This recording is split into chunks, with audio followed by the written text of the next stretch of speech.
Very pleased to be here this morning. Good morning to all of you. It's a pleasure to be here with Chairman Carper, Chairman Issa, and Ranking Member Cummings.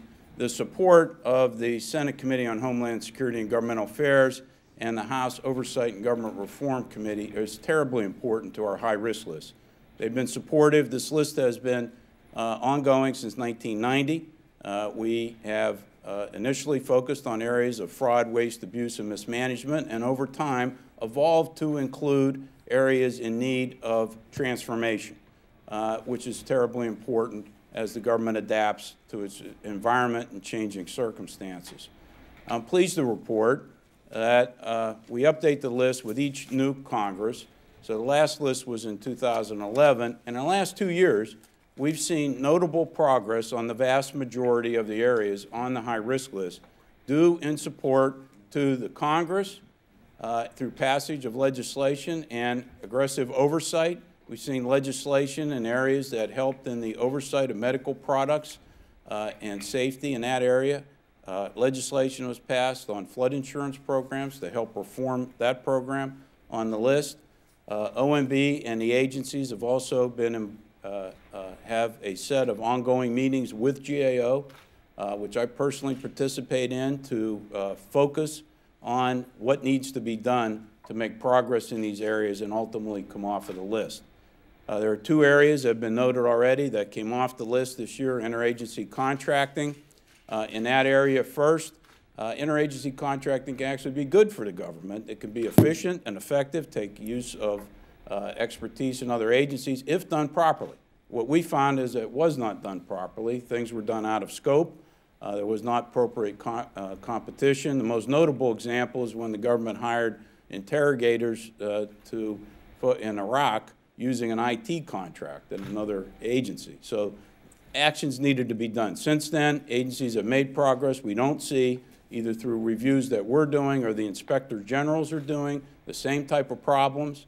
The federal acquisition regulations were changed by the direction of Congress in order to ensure the best procurement decisions are made, and changes were made to put in place to make sure that new interagency contracts are based on a sound business case. In the IRS situation, the business systems modernization effort was put on actually in 1995. IRS has been mired in technical and management problems with that system in years, but they've made slow, steady progress. They've actually implemented the first part of their system now to provide daily updates to taxpayer accounts, which will enable better taxpayer service and enforcement efforts.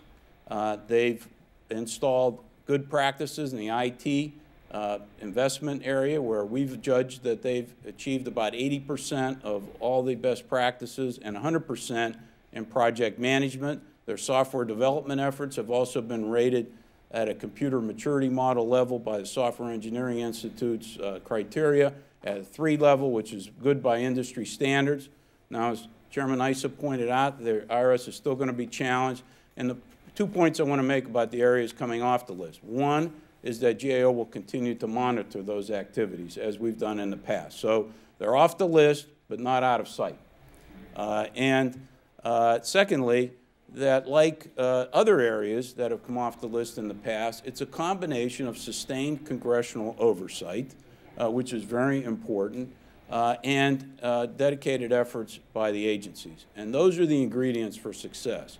Now, with regard to the new areas coming on the list, obviously limiting the federal government's fiscal exposure to climate change is one of the new areas that we have on the list.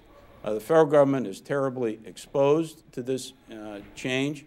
As a property owner, the federal government owns hundreds of thousands of buildings, defense installations on coastal areas.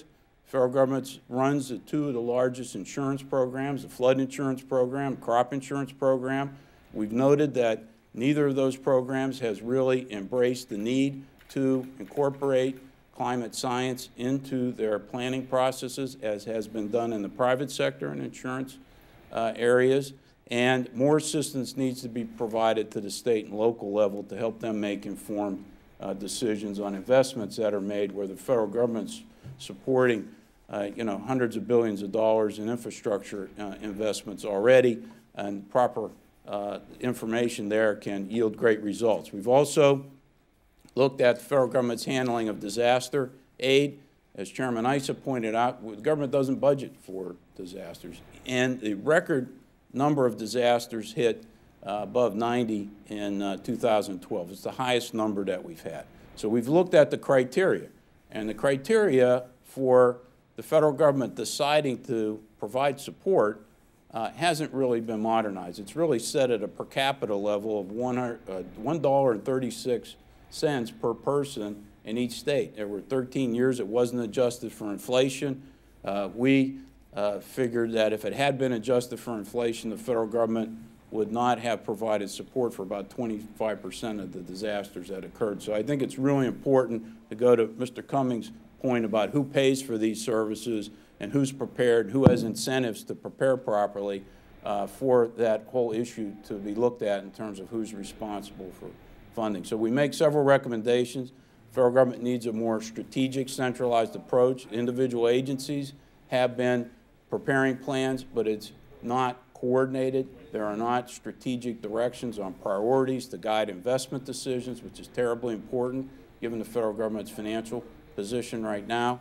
And so we make other recommendations in that regard. We look forward to working with the Congress and others on this important issue. The last point I would make, the other new high-risk area that we've included is also a weather-related issue, and that's potential gaps in weather satellites.